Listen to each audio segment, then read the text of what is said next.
Yazid বিন মুয়াবিয়া ইসলামের ইতিহাসে এমন এক নিকৃষ্ট ব্যক্তি যার হাত নবী পরিবারের রক্তে রঞ্জিত। তার অন্ধকার ব্যক্তিত্ব ও কর্ম তাকে ফেরাউন, নমরুদ ও কারুনের কাতারে দাঁড় করিয়ে দেয়, যার পরিণতি পরকালে সবচেয়ে ভয়ানক ও শিক্ষামূলক।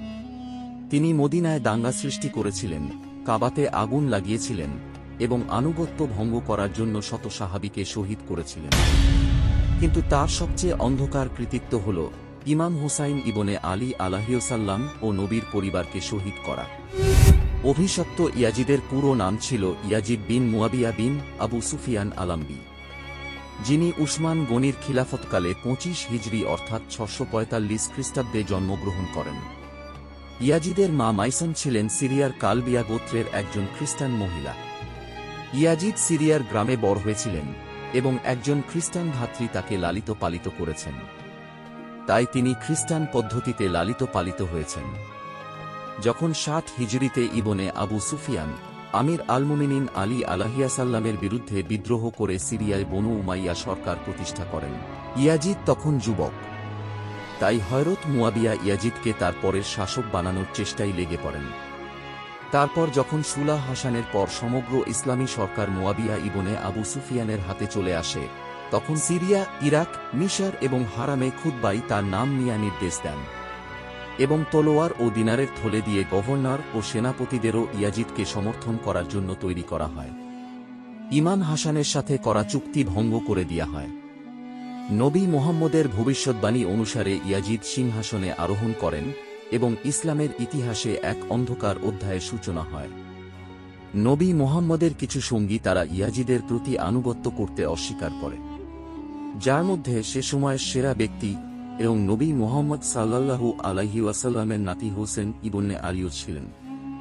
এজন্য অনেক ভয় ছিল যে ইসলামী সরকারের মধ্যে একটি বিদ্রোহ না ছড়িয়ে পড়ে এবং জনগণ হোসেন ইবনে আলীকে তাদের নেতা না বানিয়ে নেয়। এই অপরাধে সন 61 হিজরিতে কারবালার ময়দানে ইমাম হুসাইনকে ইয়াজিদের নির্দেশে শহীদ করা হয় এবং সিরিয়ার বাজারে তার মাথা বর্ষার উপর রেখে তুলে ধরে একটি উদাহরণ হিসাবে মানুষকে দেখানো হয় যে বিদ্রোহের পরিণতি কি হয়। ইয়াজিদের ব্যক্তিগত জীবনকে ইতিহাসবিদরা লিখেছেন অশ্লীলতা, দুষ্টতা ও ঔদ্ধত্যে পরিপূর্ণ। ইমাম আততাবারী বর্ণনা করেছেন যে যখন নবীর সাহাবী আব্দুল্লাহ ইবনে হানজালা রাদিয়াল্লাহু আনহু এবং একদল সাহাবী ইয়াজিদ সম্পর্কে জিজ্ঞাসা করলেন এবং তার দরবারে পৌঁছলেন, তো তখন তারা তাকে একজন বিদ্রোহী শাসক হিসেবে দেখতে পেলেন। তাই ইবনে হানজালাহ বলেন, আল্লাহর কসম, আমরা ইয়াজিদের দরবার থেকে এমন অবস্থা বের হয়েছিলাম যে আমাদের উপর আকাশ থেকে পাথর বর্ষণের ভয় ছিল। সে একজন অধার্মিক মাতাল, সঙ্গীত প্রেমিক, কুকুর বানরের সাথে খেলা করা এবং একজন ব্যভিচারী ব্যক্তি। আল্লামা মাসুদি লিখেছেন, ইয়াজিদের জীবন ফেরাউনের মতো। হোসাইনের শাহাদাতের পরও ইয়াজিদ জনগণের ওপর বর্বরতা চালিয়েছিল। মদিনার লোকেরা তাদের আনুগত্য ভঙ্গ করলে তিনি সিরিয়ার বাহিনীকে মদিনায় পাঠান এবং 3 দিনের জন্য মদিনা হালাল করে দেয়। এই 3 দিনে সৈন্যরা ক্রমাগত মদিনাবাসীদের উপর অত্যাচার চালিয়েছে, সাহাবীদের হত্যা করেছে, মানুষের সম্পদ লুট করেছে, মহিলাদের সাথে ব্যভিচার করেছে এবং মসজিদে নববীতে ঘোড়া বেঁধেছে। অতঃপর 63 হিজরির শেষের দিকে যখন হযরত আব্দুল্লাহ ইবনে জুবায়ের রাদিয়াল্লাহু আনহু মক্কায় তার ইমারত স্থাপন করলেন, তখন ইয়াজিদের নির্দেশে সিরিয়ার সেনাবাহিনী মক্কার দিকে অগ্রসর হয়ে গেল এবং হারামে মর্টার নিক্ষেপ করল, যাতে কাবায় আগুন ধরে গেল এবং আল্লাহর ঘরের একটি দেয়ালও শহীদ হয়।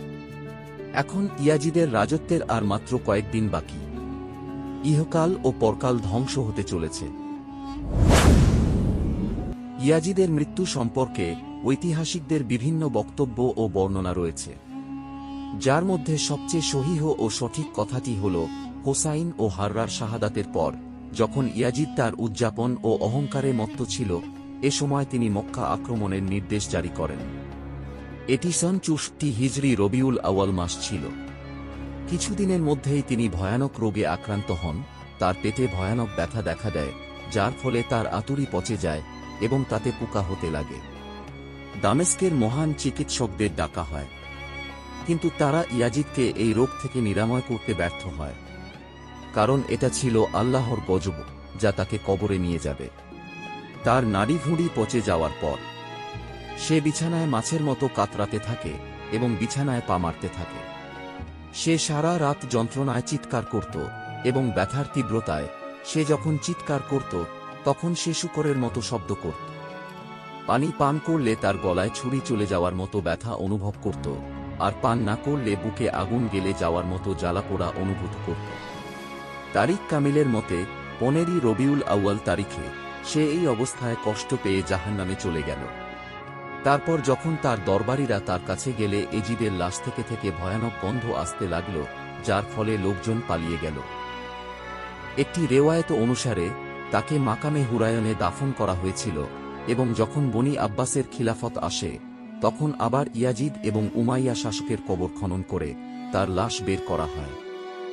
সে লাশ একদম খারাপ অবস্থায় ছিল, যাকে খলিফা মনসুর উদাহরণ হিসেবে ক্রুশবিদ্ধ করার নির্দেশ দেন।